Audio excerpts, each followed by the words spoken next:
Time for us to get started.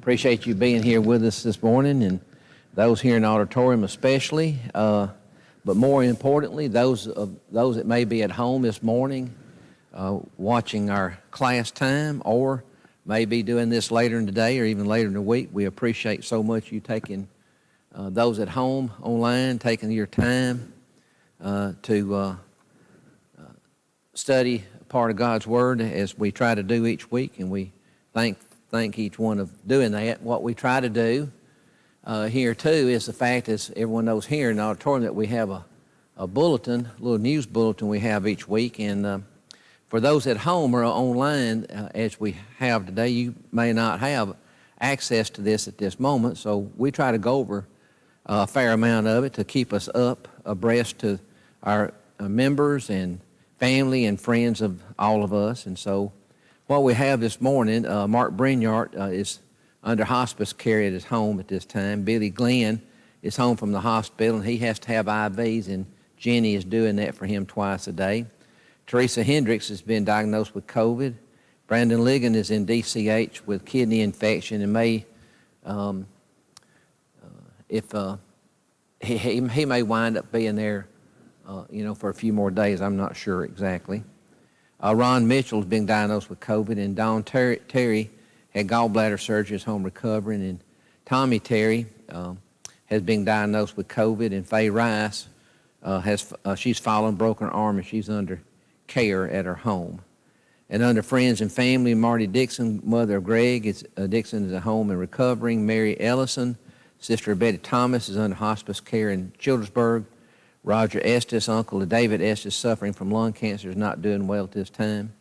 Kim Foster, daughter of Mark Brinyard, has been diagnosed with COVID. And Junior Latner, former member here, has been moved to long-term care, our long care unit, and Karen's able to be with him now. Amy Locke, daughter of Carol Mitchell, tests revealed a polyp, and she will undergo surgery to remove it October 29th. Jack Adkins, son-in-law of Charlie and Linda Lawler's in DCH with blood clots and kidney issues. Danny Mills, former member, current goals are to continue weaning from the ECMO machine and to walk unassisted. Anita Nix, former member, surgery to remove a large portion of cancer, and she'll have to undergo chemo to treat the rest. And Linda Pearson, sister of Diane Black, is in ICU at UAB with heart and kidney issues. Bill Rager, friend of little Gita Mara, has been diagnosed with cancer, and he lives in Coleman. Got an address here for him for cards. And Angela Scott, mother of Blake Scott, is slowly getting better. Sue Terry, mother of Terry, has tested positive for COVID. And Joe Williams, former minister here and member for many, many years, is still dealing with heart and pulmonary fibrosis, and it's getting worse. And he's in Amory, so please remember that. And again, we have here our homebound, Brenda Baxter, Mark Brinyard, Horace and Mary Alice Conway, Jerry Koss, Johnny Garrison, Billy Glenn, Joe Latham, Faye Latham, Brandon Ligon, Darlene Pugh, Lavelle Stires, Jimmy Sullivan, Jackie Swift, Dan Whitstone, and Hank Williams. So please remember all those. We have addresses there and phone numbers if you would like to call or send a card. And I think then the next thing is today is the 10th. Is that right? Okay, today's the 10th. Unless it rains. Unless it rains. My daddy told me that when I was a little old boy. Of course, I was like the rest of it. What about it? What about that? He said, well, it'll be a wet 10th then. That was one of that's one of his bigger jokes that he would tell. My dad never told jokes. But anyway, today's the 10th. And birthday-wise, Rachel Jordan is on Wednesday. And I believe that's it for this week. So Rachel gets a special treat in the fact that she'll be the one having a birthday this week. And also on Wednesday night, I'd like to, put a plug in this. If you are able to come on Wednesday nights, or just to come to eat. If you already come to class on Wednesday morning, I would highly recommend coming to dinner at 5:45 to about 6:30. Had a very good meal this past week for $5. You cannot eat in Tuscaloosa what we ate Wednesday for $5. Now, my understanding is going to be different meals each time, so you might want to find out. But if you can get one like we had last Wednesday night, I'd be back. Sure would. Any comments or anything on that we have? If about any other sickness or anything? If not, we're going to ask Brother Hayes if he would come up here and lead our prayer, and then we'll start class.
Another thing I forgot, on Friday, October the 31st, from 2 to 5 p.m., there's going to be a trunk or treat for our children. So if you have done that before, as far as I know, it'd be outside and all like that. So if you can, I know it's an unusual time and day, but I'm under the assumption that's the only time we could probably have it at that point in time. So if you would like about more information, please call Cindy Middleton or see her here sometime today. Also, I have out on that little table out back, and this is how we'll start doing. Now, today we're going to finish up the introduction, but what I have, I got these little printouts, and this is the first 2 chapters of Genesis. If you would like to pick one of these up, it's to where it'd be yours, and if you want to write the answers in under the questions, as a matter of fact, I got on here where the verse is for you to find the answers. All right? And so even if you didn't want to do that, you could wait and we'll have the answers here, but that's how I plan on doing this, and I hope this will be beneficial. Some chapters have quite a few questions because of the content, and then some of them don't. Some of them have as little as 17 or 18 questions, and so if you would like to have that, you're welcome to it out there.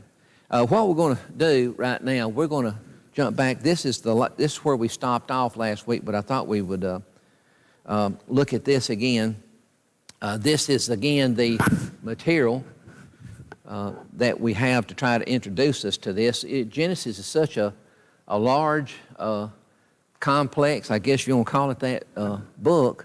It does take some time and some breaking down for it, but remember this, the book itself is a book of beginnings. And so we see that Genesis itself, the word, comes from a Greek word meaning origin, or the beginning of something, the origin of it. And the book begins with the Hebrew word that means beginning, in the beginning. By the time we get to the 3rd word in the book, there it is, talking about beginning. It covers the history of the world from the start and the period of the great patriarchs, Abraham, Isaac, and Jacob. Those were the 3, as it says there. I don't know if you want to call them the most famous, but probably had the most impact at that particular time. Events occurred mostly between 4000 and 1700 BC. See, one of the things that we do have on the earth today, We have things that are being discovered, like archaeology sites and so forth like that. And so there is a very good historical evidence about certain things, what they may be, all the way back to, even before the pyramids and all type things as that. And so between 4000 and 1700 BC, from the creation of mankind to the death of Joseph, and we'll find out, as we mentioned last week, I think starting in chapter 37, I believe it is, to the end of Genesis, deals basically with Joseph. He does have a big part in the book of Genesis. So we know that from the creation of mankind to the death of Joseph, including the fall of man, the flood, the call of Abraham and Jacob's family to Egypt. So we'll see that. So beginnings include the origin of the universe, of the earth. This is what's in the book of Genesis. Of life, of human race, covenants between God and man, names, different people's names, marriage, family life, sin, sadly, redemption, moral order, things that are right and things that are wrong, right and wrong. Worship, we see one of the first things we'll see, well, the very first thing that we see as Noah comes off the ark, he worships God in the fact that he builds an altar for him. We will see about sacrifices that they had to do, nations, governments, occupations, music, literature, art, agriculture, mechanics, cities, languages. We'll hear about the Tower of Babel. Godless civilization, sadly, that was one of them. Divine punishment of the wicked, the Hebrew race, and the Messianic line. We remember, we'll see in chapter 3 of Genesis, the very first mention of the seed that would be coming, which would be Jesus Christ. And so even at that point in time in that book, we see all these things. Foundation of revelation, of the things that God wants us to have. Genesis is of supreme importance. It forms the foundation on which all of divine revelation rests and on which it is built up. And as a matter of fact, from that book on, all the other books can relate back to it all the way through the New Testament. And so it does play an extremely important part for us. It covers more than half the period of time of the Old Testament. Now, I didn't realize how much it covered there, but it does that. And so Genesis alone tells us of the events that transpires before Moses. Now, it said 4,000 to 1,700 BC. Well, that's not quite 3,000 years, but out of the 4,000 and then gets to AD 1. So we can see how much the Old Testament there is being covered in the book of Genesis. And it is of importance. Now, we'll know when we get to Exodus and so forth like that, and Leviticus and Deuteronomy, that we'll see that Moses, naturally a lot of things written about him in those books, but the things before Moses are found in the book of Genesis. Genesis is not primarily a history of man. Now, we do need to remember that it's not a history book, and we'll find out too a little bit later this is not another type book, but it's a book that God wants us to have. It is not a complete history of the human race. It's not. You'll see in chapter 6 of Genesis where it talks about the sons of God marrying the daughters of man and so forth like that. Well, if you just look at chapter 1 to chapter 6, it seems like it's not much time. Well, how all that happened? But it's a long time. It could be 1,000 years or more. Well, it's not, but it could be quite a bit. I don't think because of the dating we'll find out about the men that lived. It is, though, mainly the history of one family, one race, and that's the Hebrew race, and one nation, the nation of Israel, with its constant theme of man's seed for redemption from sin. Even from the time that man sinned, like I said in chapter 3 of Genesis, we will see God's plan for man's redemption. He gives man the opportunity and the choice to either be saved or not. So that is showing that even at that, knowing that man is a weak vessel, God has provided a way for us to have a home in heaven. Now, it is not mainly divided into two divisions. Chapters 1 through 11 is the creation of the world and of man to Abraham. That's what's in those first 11 chapters. Chapters 12 through 50 is the history of the patriarchs of Abraham, Isaac, and Jacob, is what that is. So when you look at it like that, it's pretty easy to see that way. So just remember the first one, chapter 1 through 11 is about the creation of mankind and Abraham. The four great events of chapter 1 through 11 is this. Number one, the creation naturally, as we know. God is the creator of matter, energy, space, and time. Man is the crown of creation. Secondly, by the way, on the creation side, in chapter 1 and also in chapter 2, we will see God creating. And one of the neat things of this, if you can understand it like this, is this. Each day he created something a little bit more complex, so to speak, until the crowning thing that he created on day 6. And that was mankind. That was Adam. And so we'll see that about the plants, the animals, the land, the seas, and the skies, and all that. But then showing how he did that. The next one here, number 2, is the fall, sadly. What a beautiful thing to know that God created everything for Adam and Eve to have and to enjoy. And yet, because of sin, as it says here, Adam is separated from God, and God gives the first promise in 3:15. The flood. As man multiplies, because God told Adam and Eve to go out and multiply and fill the earth. And sin also multiplies. The more people you have, sadly, the more sin that can be there. And eventually we know that sadly it grieved God that he had created man and he was going to destroy man. But thankfully Noah and his family, particularly Noah to start off with, found favor with God. And then the nations. Because of the rebellion at the Tower of Babel, and as we know, that is where they took it on themselves to try to build something that God told them not to build.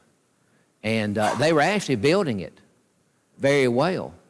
And then God came and he saw that what was going on. And then the one thing, and sadly it's that way to some degree, I guess even today, how can you cause people not to work together?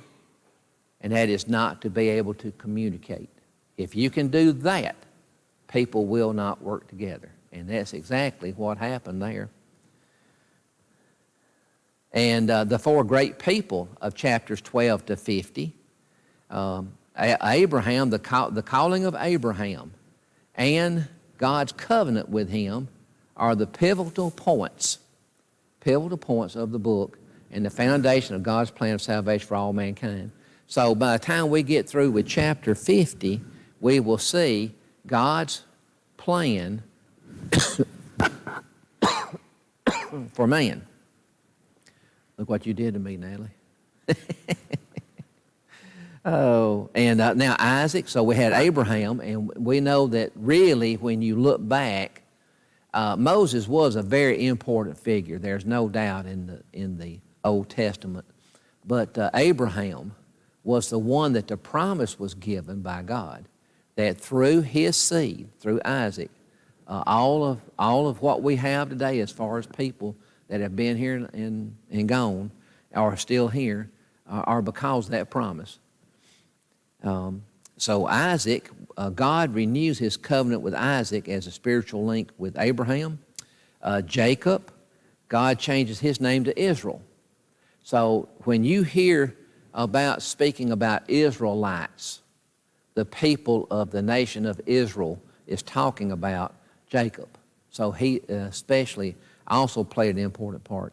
And then Joseph delivers his family from famine and brings them out of Canaan to Goshen, is what he does. And so we see, in a sense, a relationship there, a parallel relationship with Joseph and caring for his family in what he did to save them, whereas God and Jesus has saved his family from being lost or starving to death by giving Jesus to live the life he did for us.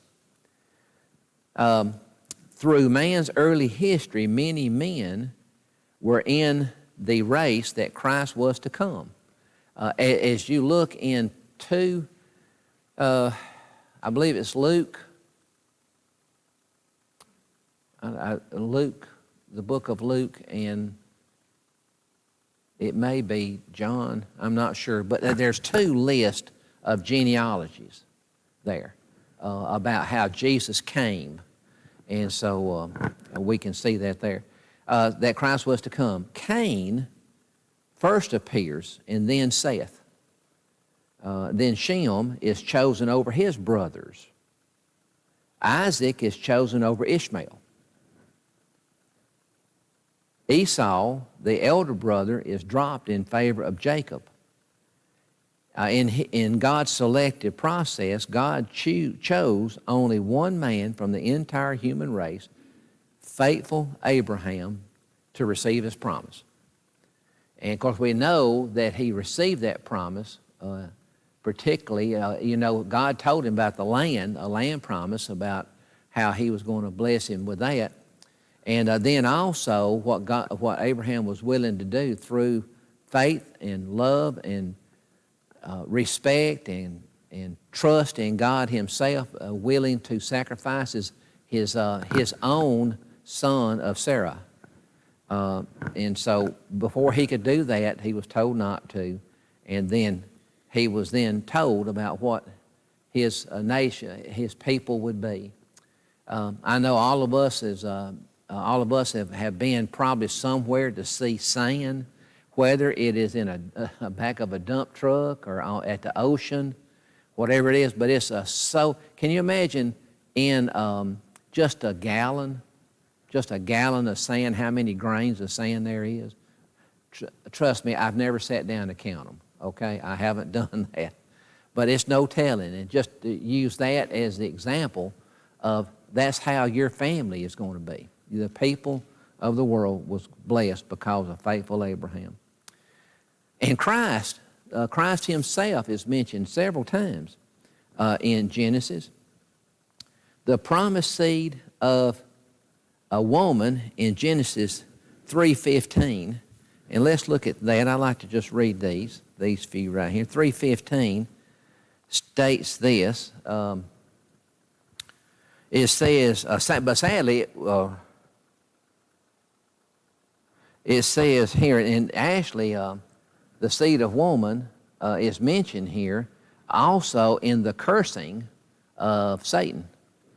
In verse 15 it says, I will put enmity between you and the woman, and between your seed and her seed.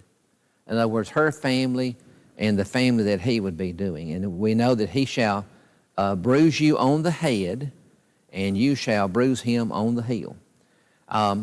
Then in Matthew chapter 1, I think it's chapter 1, and verse 21 to 23, this was the Holy Spirit has been talking. An angel came and spoke, and in 21 to 23 it says, and she will bear a son, and you shall call his name Jesus, for it is he who will save his people from their sin. Now, all this took place that what was spoken by the Lord through the prophet might be fulfilled, saying, Behold, the virgin shall be with child, and shall bear a son, and they shall call his name Emmanuel, which translated means God with us. And we can see that that is from Isaiah. Again, that was one of the prophecies that we have from the book of Isaiah. And Galatians 4,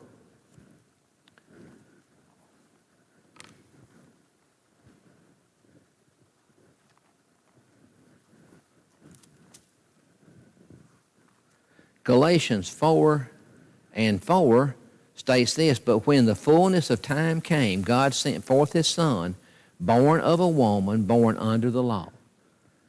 And so we see that. And the promise to Abraham, in thy seed all nations shall be blessed. Genesis 22.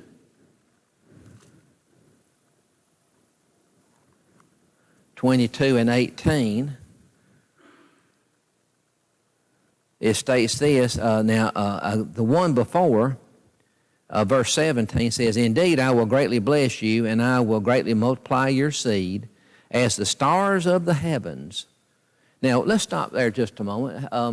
I had the opportunity several years, been about 10 years ago now, I guess, or probably more than that, of going on a fishing trip. And I went to a place they call the Boundary Waters. It's the area between the United States and Canada, up around Wisconsin and up in there. And it was so, we even had to get in canoes and paddle. They would not allow, this was like a national, between the two countries, preserve, and you could not even have a gas engine. You couldn't carry a battery out there. And but anyway, you could carry some gas stove stuff, but that's about it. But anyway, what I'm fixing to say was this. There was no light pollution. Do you have any idea how many stars are right above us? I did not know that. It was almost that's all you could see out there. We really see so little where we live. Even if we drive out in the country here, it's still amazing how many stars. And just to hear that, because see, he could look up at night and see the stars and knew if the whole sky was full of them. And so that would have meant something to Abraham to know that God has just promised him that there will be, his family will be so large that even you're going to be more than the stars in the heavens. As the stars of heaven, and as the sand that is on the seashore, and your seed shall possess the gates of their enemies. And here's the verse, 18. And in your seed all the nations of the earth shall be blessed because you have obeyed my voice. And again, that's another point there where obedience is so important for us. The promise that Shiloh, the Prince of Peace, would come through the tribe of Judah. And that's in Genesis, I don't think I have that one, Genesis 49 and 10, fulfilled in Hebrews 7:14. And let me see here.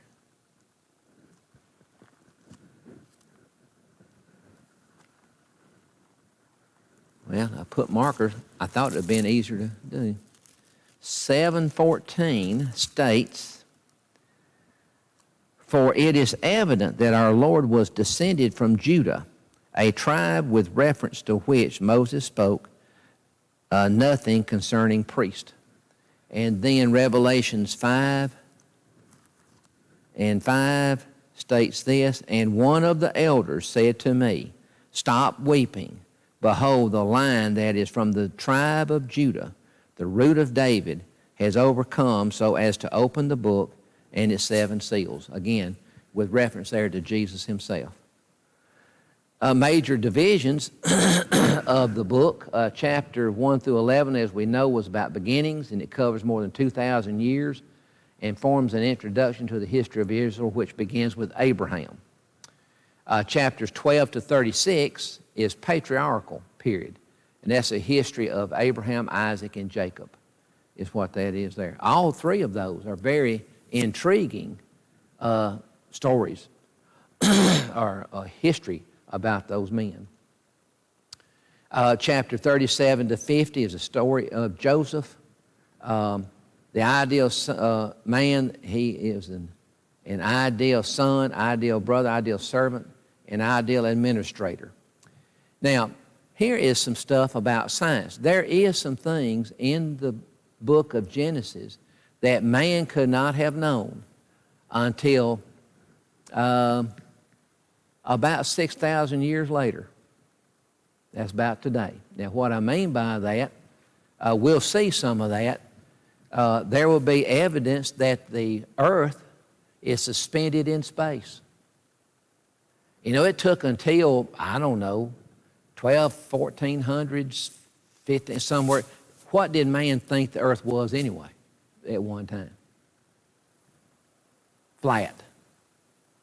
He thought the earth was flat, and if you went so far, you'd fall off the edge of it. Okay? That's what man thought.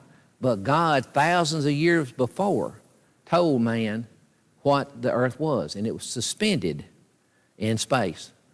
And until man could actually go out into space and take that famous picture of the earth suspended in space.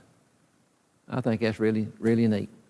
So Genesis indicates several points that are in harmony with scientific knowledge. There was a beginning of the universe.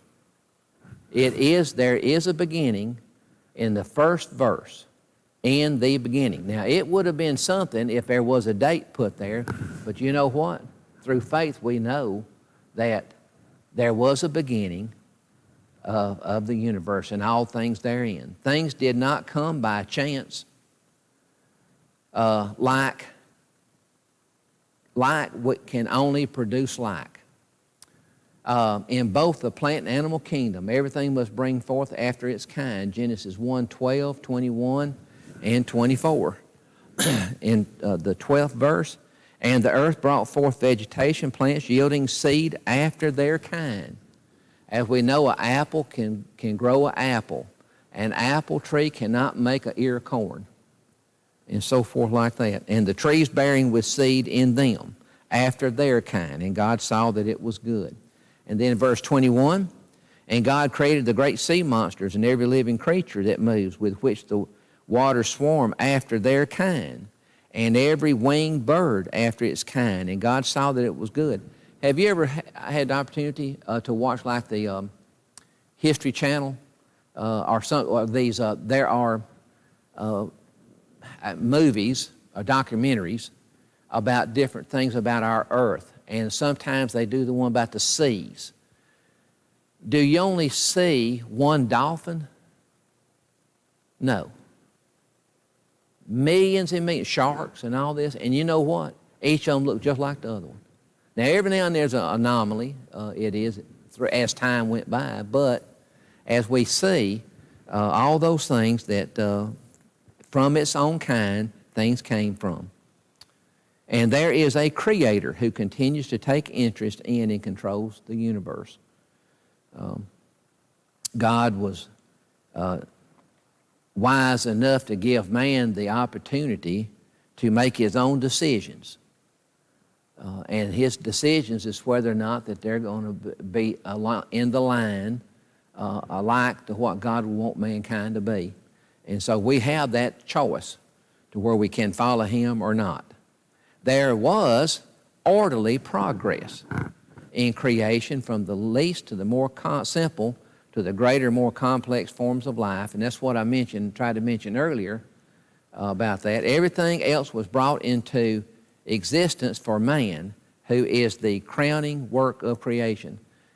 Day 6, man was created. Prior to that, a lot of other things were created. But the most complex thing, and the fact that man, when God himself breathed into his nostrils the breath of life, put a soul in man. And that's something that the animal kingdoms and the birds and everything else, that's not possible for them. Science is helpless to explain the conscious and spiritual consciousness of man if he is only the product of materialistic evolution. You know, man cares about other things, about other people. We have feelings. We can be sad, we can be happy. We can understand why we are that way. And so that's the benefits, the beauty of the way that God has made us. Now, here is some passages that I'd like to just mention. And when you hear these, and I know you've heard these, but these are in Genesis. They're very likely, and this is, you got your list there. But this is particularly for those that are online. Chapter 1, 26 and 27, let us make man in our image. Chapter 2 and 7, man became a living soul. 2:18, it is not good that man should be alone. That's what God said. 2nd chapter, 23rd verse, bone of my bone and flesh of my flesh. Who said that? Adam. He said that to Eve in the fact that he called her woman. That's where we have man, and then he named her woman. And 24, 2 and 24, for this cause shall a man leave his father and mother, shall cleave to his wife, and they shall be one flesh. As we know, over 1,000 years had transpired before this was written by Moses. And so by then, that would have been true in the fact that for this cause, a man shall leave his father and mother and shall cleave to his wife, and they become one flesh. 3:19, in the sweat of thy face shall thou eat bread. Sadly, God told that to Adam when he was about to force him out of the garden. 4:1, I have gotten a man with the help of God. That is Eve talking about her son, her third child. Am I my brother's keeper? We know who said that. In chapter 5, in verse 24, Enoch walked with God. And do you remember what happened to him? You'll find out in chapter 5 when you get to the questions. It repented the Lord that he had made man. Sadly, this was when he was getting ready to destroy the earth with water. The whole earth was of one language and one speech. That's chapter 11 and 1. And that's when they started to work together to build the Tower of Babel. 19:26, Lot's wife looked back. 22 and 8, God will provide. 25 and 34, Esau sold his birthright to Jacob for a mess of pottage, for a little bowl of food. And at that particular time, the birthright of the Jewish male, the oldest male, was so important that it's hard to imagine he would do that. 27:22, the voice of Jacob's voice, but the hands are the hands of Esau. 32:28, Jacob's name changed to Israel after he wrestled with an angel. 39:9, can I do this great wickedness and sin against God? Who said that? We know that was Joseph. You know, if we felt, if mankind would think of that today and have that in their mind before our decisions that we can make, there'd be a whole lot less bad decisions made. 49:1 through 27, that's Jacob's prophecy concerning his sons. The scepter shall not depart from Judah. That was in verse 10. Now, these next things right here, and we're going to close out. You can see these, but this is the outline that we have. We just now finishing the introduction, and we'll start next week on the first story, or a generation. The Bible, the New American Standard I'm using, they divide it into stories/generations is what they do. And it makes it a lot easier. And then under each one is subdivided. And you can, if you wanted to know about something, look down this list that you have on your paper there and see if there's a title that comes close to your thing that you want to look at, and you can probably go straight to it and can cut some time down. But we know the first one, the introduction, is creation account. We'll do that. And the first story is about heaven and earth. And then second story is Adam through 6 and 8. And then Noah starts the third story. It goes all the way from 6:9 to chapter 9 and 29. So there'll be the flood in there and so forth like that. The fourth story is the sons of Noah. And that's a little over one chapter. The fifth story, descendants of Shem. Shem, Ham, and Japheth, as we know there. The sixth story is Abraham, and we see about him being called out and so forth like that. The seventh, well, you can just read the rest of it right there. But next week, we will, and I'll have the answers up here on the screen. I hope if you do use this that it can be beneficial to you. And you may find some things in these lessons that we may have forgotten. So thank you very much for being with us today.